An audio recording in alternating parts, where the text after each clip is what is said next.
De retour dans l'Africa Newsroom pour la deuxième partie, nous sommes toujours en compagnie de Mariano Bangemangesomo, délégué permanent de la Guinée équatoriale auprès de l'UNESCO, et également avec nos éditorialistes Nadia Lamarbi et Jean-François Kandjikombe. Tout de suite, le dossier du jour.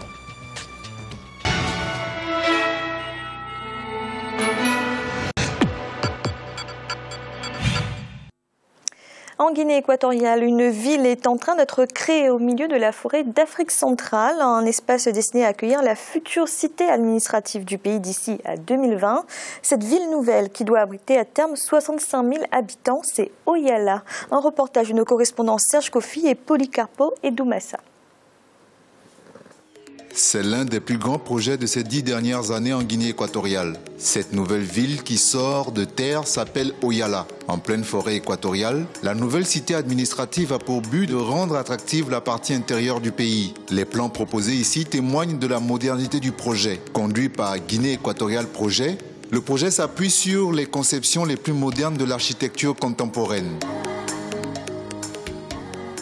Selon les autorités équato-guinéennes, la création d'une nouvelle capitale à l'intérieur des terres et au cœur de la partie continentale a pour but de mieux répartir les richesses et la population, largement concentrée sur la côte atlantique et sur l'île de Bioko. Débutée en 2006, les premières bâtisses ont commencé à surgir de la forêt équatoriale en 2012, posant ainsi les bases d'une nouvelle ville. Une ville futuriste à triple vocation, universitaire, touristique et industrielle. Para diseñar una ciudad hay Pour dessiner une ville comme celle-ci, il y a des infrastructures prioritaires que nous avons mises en place telles que les routes. Nous avons en cours la construction de l'université afro-américaine qui sera une université au niveau international, la construction de l'hôtel de 600 lits, l'hôpital, l'école des sports, 1000 logements sociaux et des édifices commerciaux. L'un des grands projets sur le site d'Oyala, c'est l'Université internationale afro-américaine d'Afrique centrale. Un projet confié à l'entreprise de BTP Unicon.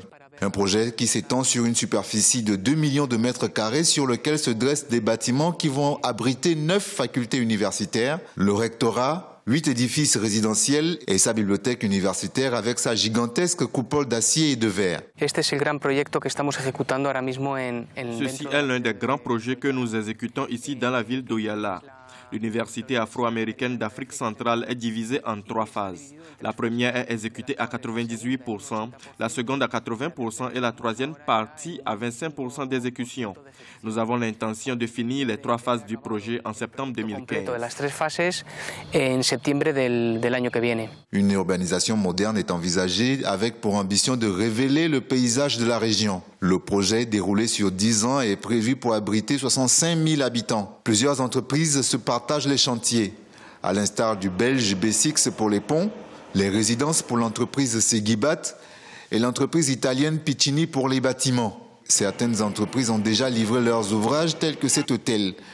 L'hôtel Kempinski Jubilo, destiné à booster le tourisme de la région et qui pourra aussi accueillir les équipes de football pour la CAN 2015. Les 2 tours jumelles qui prennent forme sur le site présagent d'un centre d'affaires. De la zona esta podemos hacer un centro de comercio. Ici à Oyala, nous voulons mettre en place un espace commercial pas loin de l'aéroport de Bongo-Meyenne. Ce sera un lieu où les gens peuvent faire des affaires dans les secteurs du tourisme, le secteur industriel, et tout ceci au centre de la Guinée équatoriale. C'est pour cela que nous parlons de projet futuriste. La cité administrative d'Oyala est située en plein cœur du pays, à 20 minutes de l'aéroport international de Bongo-Meyenne, et sera alimentée en électricité par ce barrage. Le barrage de Djiboulo, construit en 2011 par Sino Hydro, une entreprise chinoise. Pour désenclaver la cité, un réseau routier ceinture la ville avec diverses sorties du nord au sud et de l'est à l'ouest. Les travaux ont commencé en 2007 et ont été confiés à ARG, une société équato-guinéenne à capitaux brésiliens. A lo largo de estos 7 años, Pendant ces 7 dernières années, nous avons pratiquement réalisé toutes les autoroutes environnantes de la ville d'Oyala pour la connecter aux différents points du pays. Après, nous avons commencé les travaux au sein de la ville avec les voies urbaines. Il y a 1 an, nous avons commencé toutes les infrastructures nécessaires pour viabiliser la ville. Tout ce qui se réfère avec les rues, les avenues, les ponts. de la nueva capital de la ciudad. Les choses évoluent à un rythme soutenu sur le chantier d'Oyala. Mais la question de son peuplement se pose avec acuité. Comment les autorités équato-guinéennes vont-elles peupler cette ville? La réponse se trouve dans les projets qui sont en train de s'installer sur le site. La construction d'un parlement régional, tel que cet édifice qui pourra abriter le futur ministère de la Défense. Des ambassades et des représentations diplomatiques pourront également s'implanter. Il est également prévu des logements de moyen standing. Selon les projections gouvernementales, la ville d'Oyala accueillera à long terme la majorité des institutions et activités commerciales du pays. Autant de facteurs qui devraient provoquer un effet peuplant de la ville. Par exemple, pour l'université, au début, il y aura 2 à 3 000 personnes. Mais après, lorsque 2 ou 3 facultés vont fonctionner en plein régime, on aura directement 8 000 étudiants et 150 professeurs. Le personnel nécessaire pour maintenir le site atteindra 1 000 à 1 500 personnes. On arrivera à près de 10 000 personnes en relation avec l'université. Le projet en lui-même est un gage de développement selon les autorités équato-guinéennes. Une ville rêvée par ses créateurs intégrés à la nature. Mais au sein de la société civile et des partis de l'opposition, le projet de la nouvelle ville divise. Le projet d'Oyala devrait être le projet de tout le pays. Un projet consensuel du peuple équato-guinéen parce qu'il demande beaucoup de ressources économiques et qu'il se développe à long terme. Un projet de ce type demande un débat avec la population pour qu'il soit assumé par tout le monde, assumé par toutes les générations qui viendront, parce que c'est un projet national. Le cas d'Oyala n'est pas un projet assumé. Les dépenses qui s'y font ne proviennent pas du budget de l'État. Dans notre budget, il n'y a pas un chapitre dédié à Oyala. On dépense de l'argent sans prendre en compte la loi du budget de l'État. Vu le caractère titanesque du projet, il faudra encore attendre une petite dizaine d'années avant qu'Oyala ne soit complètement achevé et habitable. L'originalité de ce projet urbain et social va-t-elle survivre à l'usure du temps, au changement de la conjoncture politique et sociale? La question reste tout entière et la Guinée équatoriale poursuit donc sa modernité en accélérant son développement pour mieux préparer l'avenir des générations à venir. Monsieur Ebang Onguessomo, pourquoi avoir choisi ce village d'Oyala situé au milieu de la forêt pour créer cette ville nouvelle? Justement, si la cité d'Oyala a été choisie, c'est plutôt à cause de sa situation comme une ville centralisée, centrale du pays. C'est-à-dire, comme vous le savez, la Guinée équatoriale a 2 grandes régions. La région insulaire, qui comprend toutes nos îles, puis la région continentale, là où il y a beaucoup d'habitants. Bon, et le fait qu'on a choisi cette ville, c'est-à-dire le gouvernement, dans son souci de décentraliser surtout l'administration, il a voulu que la ville centrale, c'est-à-dire la cité centrale du pays, comme Oyala, qui est presque équidistancée de toutes les villes qui sont autour. Donc c'est pour ça qu'on a choisi cette cité comme une cité administrative et dans un projet futur. Ce ne sera pas difficile justement d'attirer les populations vers cette ville nouvelle d'Oyala qui est du coup isolée géographiquement? Non, en fait, dès que toutes les infrastructures seront mises en place, je pense que la population viendra au fur et à mesure qu'il y a une nécessité ponctuelle. Par exemple, en ce moment, ils sont en train de construire une grande université africaine-américaine qui sera une université internationale. Donc, dès que les étudiants sont déjà là, les professeurs seront là, c'est déjà un départ. Et après, il y aura des centres commerciaux. On a vu dans le reportage des hôtels, des grands hôtels qui sont en train d'être construits. Donc, puis, comme je vous ai dit que c'est une ville au centre du continent de la région du Royaume-Uni. Donc, il y a des aéroports qui sont autour. Le grand aéroport international de Mohamed, qui est à 20 minutes d'Oyala, la grande centrale hydroélectrique. C'est-à-dire, il y aura vraiment une grande population. Donc c'est pour ça que je pense que le projet est bien parti. Nadia, que pensez-vous de ce choix de la future cité administrative du pays au milieu de la forêt, assez isolée géographiquement? C'est très judicieux, parce qu'en fait, ce fameux isolement n'est que relatif. À partir du moment où il y aura de l'activité économique, clairement, c'est la raison pour laquelle les gens viennent dans une ville, c'est pour y travailler en général. Donc s'ils y trouvent les moyens de vivre et toutes les infrastructures telles que les écoles, les hôpitaux, les centres de soins, il n'y a pas de raison que les gens ne viennent pas, au contraire. D'ailleurs, choisir cet emplacement sur le continent, c'est aussi connecter la Guinée équatoriale au reste du continent. La partie continentale, justement, la capitale est insulaire, donc c'est plus compliqué, en fait, pour organiser, pour les déplacements. On sait très bien combien c'est compliqué de se déplacer sur le continent africain. Donc là, quelque part, ça peut faciliter la chose. Mais c'est vrai qu'il faudra certainement du temps, mais 10 ans, c'est rien. 10 ans, quelque part, pour faire fonctionner une ville, c'est rien. Et les projets des Incas, par exemple, lorsqu'ils ont commencé à construire les cités en pleine forêt, et lorsqu'on voit ce que c'est aujourd'hui, on peut se dire qu'au fond, Oyala, ça pourrait être très bien une Brasilia ou une autre cité du continent sud-américain. C'est un peu comme ça que ça s'est fait par la vision des dirigeants, ça s'est fait par le désir justement des dirigeants de créer des centres de vie perdus au milieu de nulle part. C'est une expression, mais en fait, c'est pas si perdu que ça. Jean-François, vous êtes d'accord? Un choix judicieux? D'abord, quand je regardais le reportage, je pense que tout Africain peut être fier quand il voit ce type de réalisation et ce type de décision. Et je pense qu'on en verra tout au long de la semaine. C'est une projection de l'Afrique dans le futur et dans la modernité dont nous devons nous réjouir. Ne serait-ce que parce que il y aura une ville qui sera là, mais cette ville sera reliée aux autres villes. Donc il y a les infrastructures dont on n'a pas parlé ici, pour relier à Malabo par exemple, pour relier à d'autres. Et je pense que c'est une excellente initiative, et surtout c'est une initiative dont il faut se réjouir, parce que là, dans le reportage le montrait très bien, il est soutenu par une vision d'aménagement du territoire, d'aménagement du pays, qui tranche avec ce que nous avons toujours hérité de la colonisation.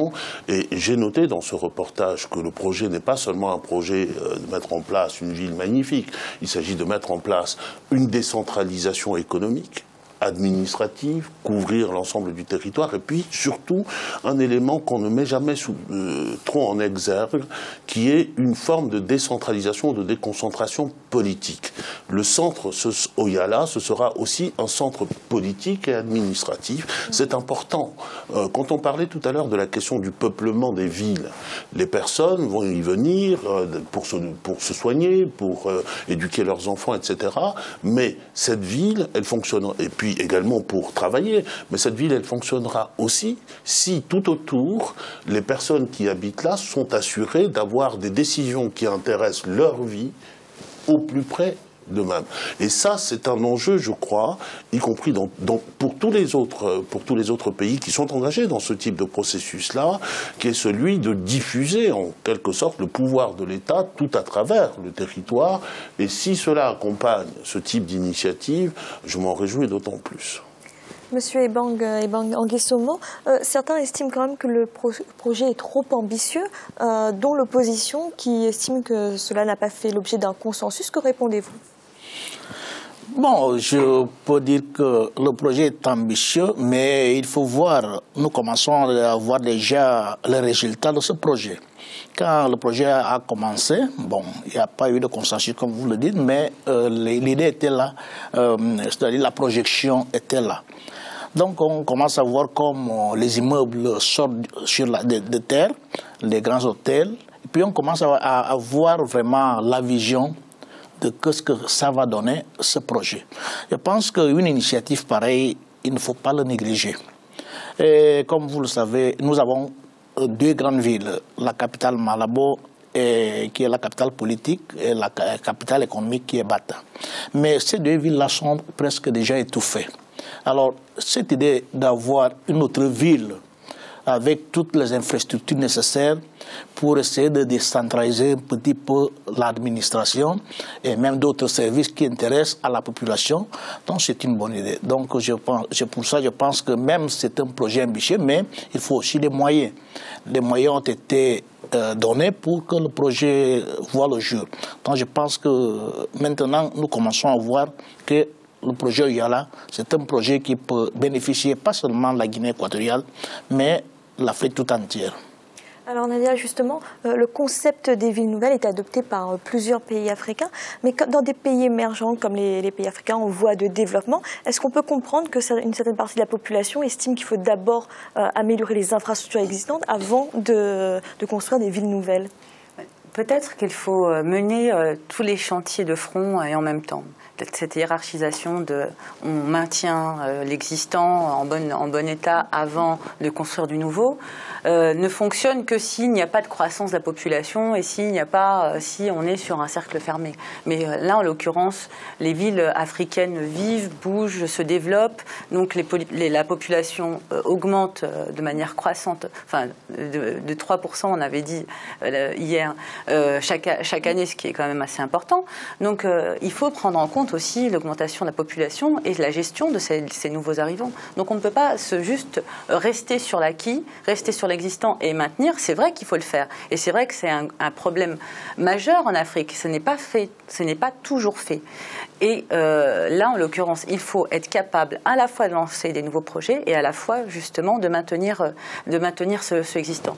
Mais je vais juste parler une petite minute du Tchad, qui est en train, justement, de s'intéresser à ça. Ils ont réussi à négocier pour que le maintien de l'existant, de la voirie et les routes, on va dire les routes parallèles, les petites départementales, soient faites principalement et quasi exclusivement par des entreprises locales qui arrivent à gérer justement des petits marchés et les travaux les plus importants soient faits en coordination avec des entreprises internationales. Et je trouvais que c'était un mix qui était intéressant dans le sens où ça bénéficiait aussi aux entreprises locales et que pour des projets qui demandent une technicité, qui demandent du matériel et qui demandent aussi une force de frappe économique beaucoup plus importante, qu'on puisse faire intervenir des opérateurs étrangers pour partie. Et j'ai trouvé que l'idée justement de faire maintenir la voirie par les locaux, c'était une bonne idée. Jean-François, la création de villes nouvelles, est-ce que c'est indispensable dans un pays comme la Guinée équatoriale, où justement, M. Ebang Ngesomo nous le rappelait, il y a uniquement deux grandes villes qui concentrent la plupart de la population? Je pense que la problématique d'un pays africain n'est pas la problématique d'un autre pays. La Guinée équatoriale se trouve dans cette situation où il s'agissait de créer un grand centre urbain. Il n'en existait pas. Il a fallu en créer dans d'autres pays. Ces grands centres urbains existent par dizaines, pas par dizaines, mais au moins une dizaine de grands centres urbains, ou 5. Donc il n'est pas besoin, là, de créer, peut-être seulement d'aménager. Et je voudrais juste rebondir très rapidement sur ce qu'a dit Nadia tout à l'heure. Je pense que les chantiers doivent être menés de front. Ce qui est en train d'être construit, si on n'y prend pas garde, demain nous nous retrouverons devant une société urbaine, une civilisation urbaine, et nous savons très bien que l'Afrique n'est pas seulement l'urbanité, n'est pas seulement les grandes villes, l'Afrique c'est aussi les campagnes, et que ces aspects-là, pour éviter que la troisième ville qui va être créée soit dans 20 ans à bout de souffle et complètement engorgé, je pense qu'il faut mener en même temps une politique à l'égard de l'arrière-pays, c'est-à-dire les villages, les villes un tout petit peu moyennes, etc. Et je terminerai en disant que, je disais tout à l'heure que j'étais très heureux, il faut conjuguer, si je peux donner pas un conseil, mais au moins un avis, conjuguer tout cela au futur antérieur. On se projette dans l'avenir, mais il faut conserver notre identité. Dans les choses que j'ai vues depuis hier, il y a dans les pays du Maghreb, dans l'architecture notamment, le rappel de ce que sont les gens qui sont là, comment ils vivent, comment ils habitent, dans quoi ils habitent. J'aimerais bien voir ce type d'image-là dans les images ultra-modernes que nous voyons des villes ultra-modernes.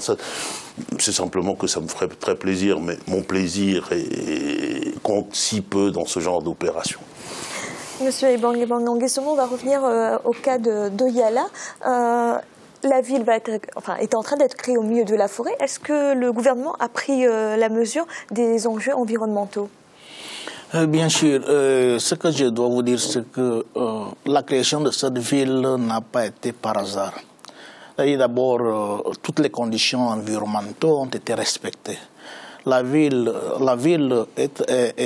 est traversée par une grande rivière qui s'appelle le Wele, donc du nord au sud. cette traversée d'une grande rivière. Et puis, c'était créé dans la forêt équatoriale, c'est-à-dire dans la forêt dense de Guinée équatoriale. Alors, toutes les mesures environnementales ont été bien respectées. C'est pour ça que je rejoins un petit peu ce qu'a dit mon collègue. Donc, c'est-à-dire, avant de créer cette ville, ils ont tout regardé. Et puis, vous savez, nos anciennes villes en Guinée équatoriale, c'était des villes créées à notre moment, avec une autre dimension. Il n'y avait pas d'infrastructure au préalable créée.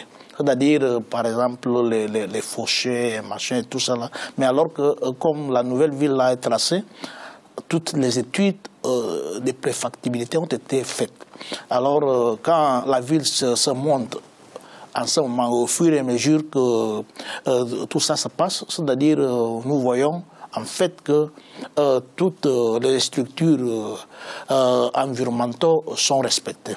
Donc c'est pour ça que je dois vous dire que dans cet aspect-là, n'ayons pas craint que la Guinée équatoriale n'a pas respecté ces mesures. Nadia, rapidement, c'est aussi un enjeu à prendre en compte lorsqu'on crée comme ça des villes dans des espaces ruraux, l'enjeu environnemental. Oui, certainement. Bon, monsieur nous dit que tous les critères environnementaux ont été respectés. C'est vrai que bon, on se dit quand même qu'il y a dû y avoir quelques arbres coupés quand même, qu'il y a dû certainement avoir quelques travaux qui sont certes pas très dans les normes environnementales, mais bon, après c'est vrai qu'on nous demande souvent de faire on pense toujours que croissance et développement sont antinomiques avec environnement. Mais c'est vrai que si Oyala réfléchit aussi sur la prise en compte, par exemple, des énergies renouvelables, si il y aura certainement des systèmes comment on appelle ça, de fosses septiques, et on sait très bien que c'est des choses qui doivent être réfléchies vraiment en avant pour pas qu'il y ait de problème après en termes de pollution.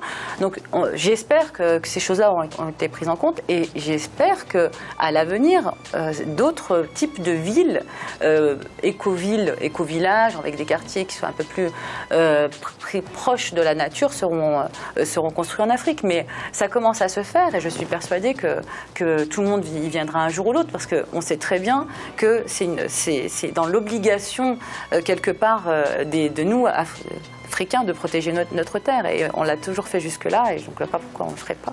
Merci Nadia. Nous allons marquer une nouvelle pause. En instant, la troisième partie de l'Africa Newsroom.